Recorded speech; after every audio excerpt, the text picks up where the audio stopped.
the opportunity. And as a clinician, true or false?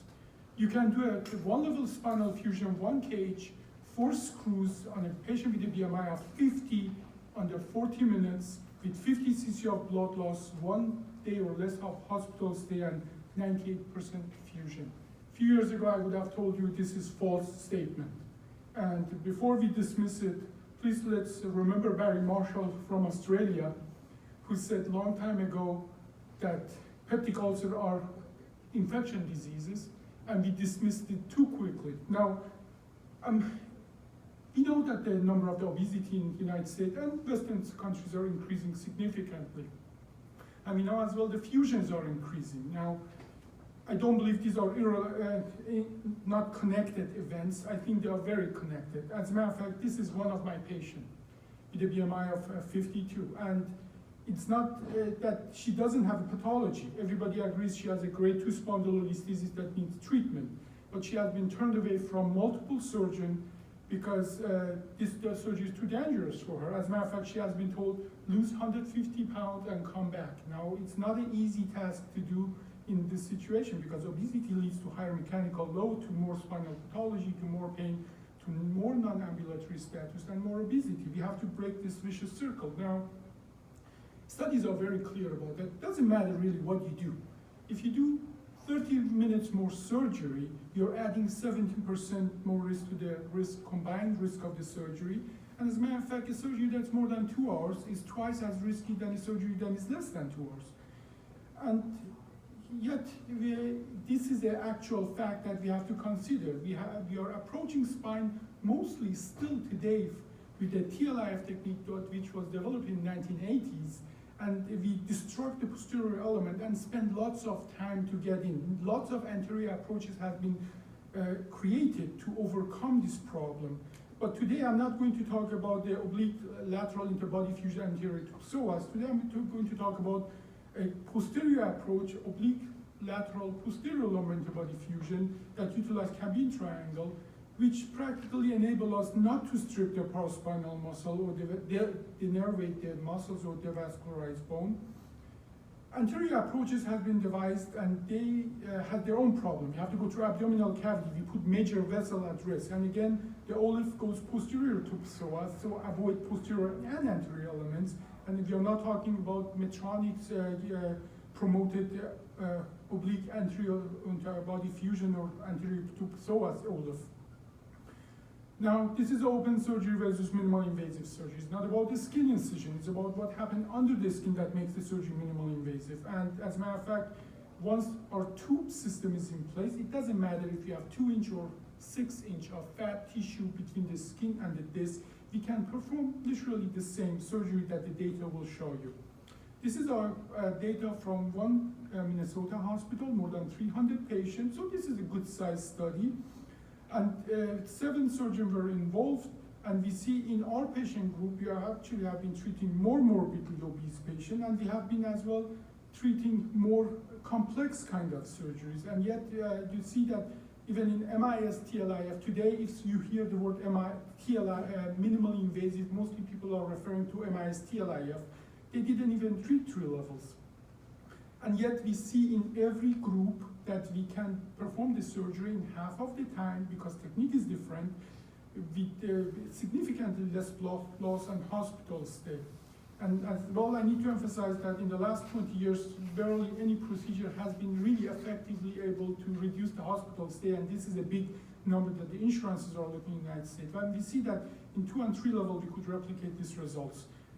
We see as well that our patients are skewed more toward the obese patient because when these patients are rejected by other surgeons, we take them and we treat them, as well as here is the surgery time. Not only that we see that with the OLLIF technique, with this 2 trans-Kambin approach, we are faster than any other surgery. We keep this safety margin and the time advantage through higher BMI. As a matter of fact, once the BMI passes 37, we see here that the MIS TLIF actually becomes longer than open TLIF. Blood loss reflects the same result, and in the considerations regarding the hospital stay, obviously higher BMI patients have more morbidities than they stay in the hospital longer. But we are still able to cut the hospital stay at every BMI category. And what we are as well to see that at certain BMI, about 43 or so, patient after minimal invasive TLIF stay longer in the hospital. Our patient to 96% ambulate within the first 24 hours. This is just the flipping of the open surgery. In open surgery, only 5% of the people ambulate freely in the first 48 hours. So we have been able to flip those results, which is very significant.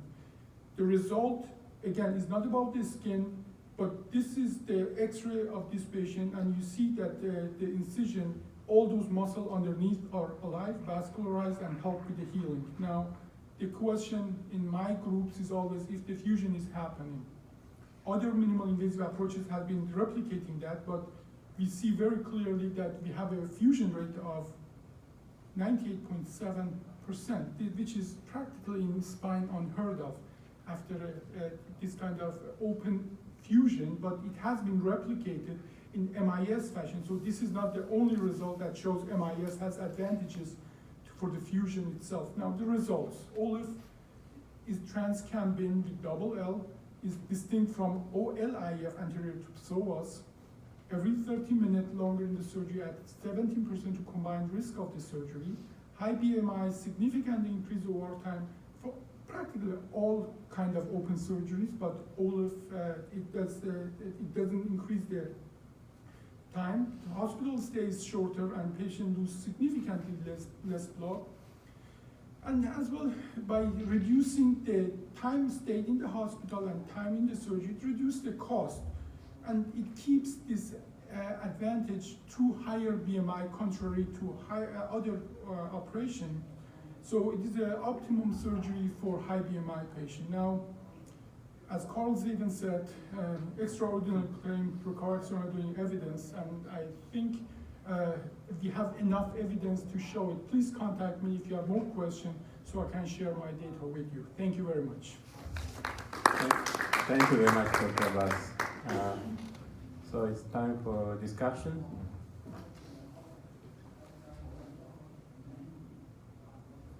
Guy?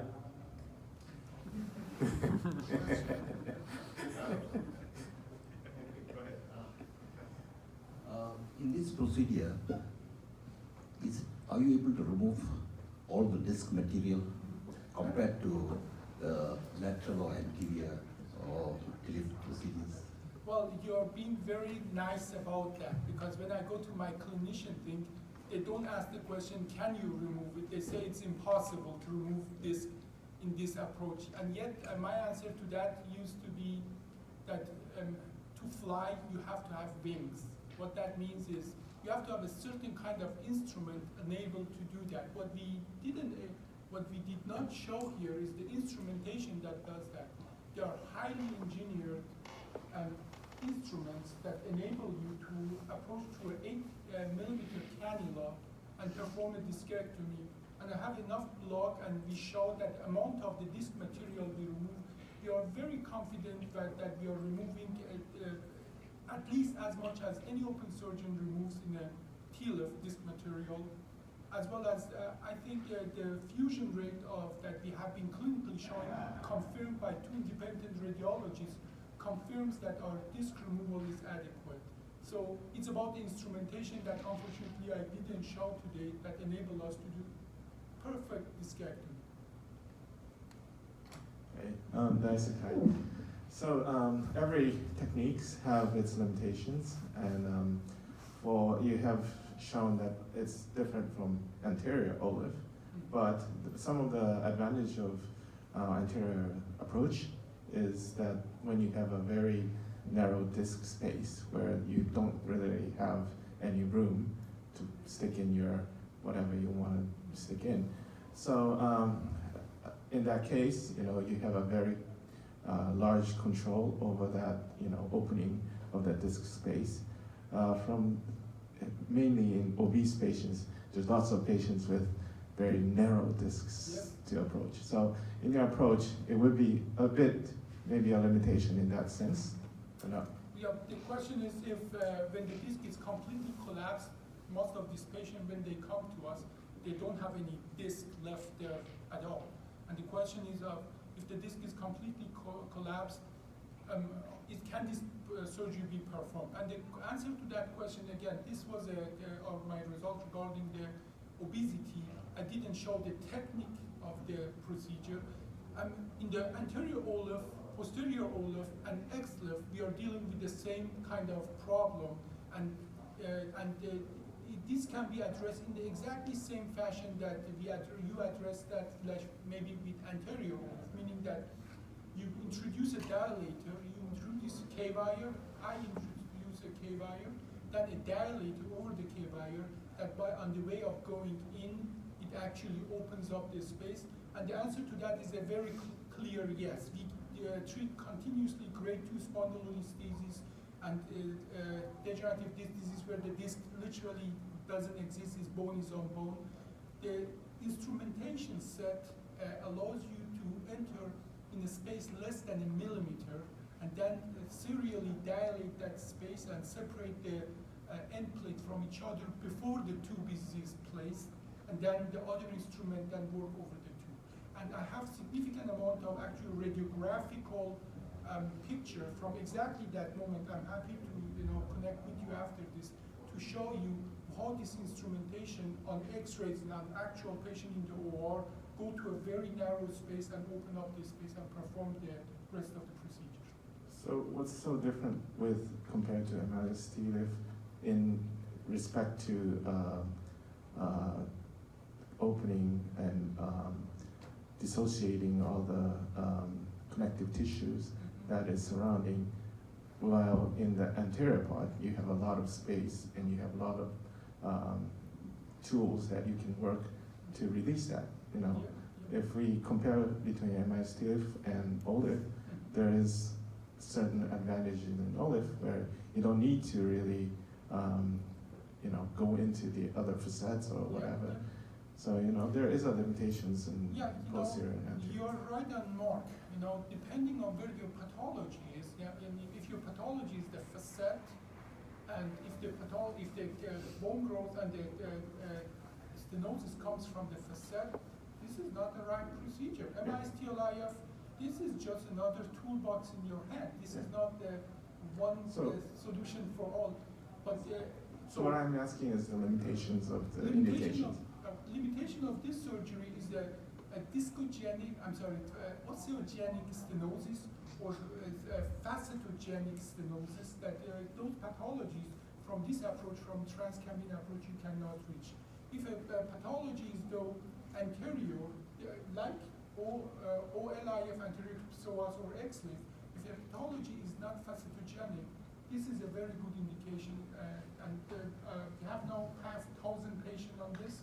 Just recently we passed 1,000 patients, and now we have enough patients in subgroups to analyze that. It seems that the only time that I will hesitate to say use this surgery is truly there is an osteogenic stenosis, or if there is a truly facetogenic stenosis.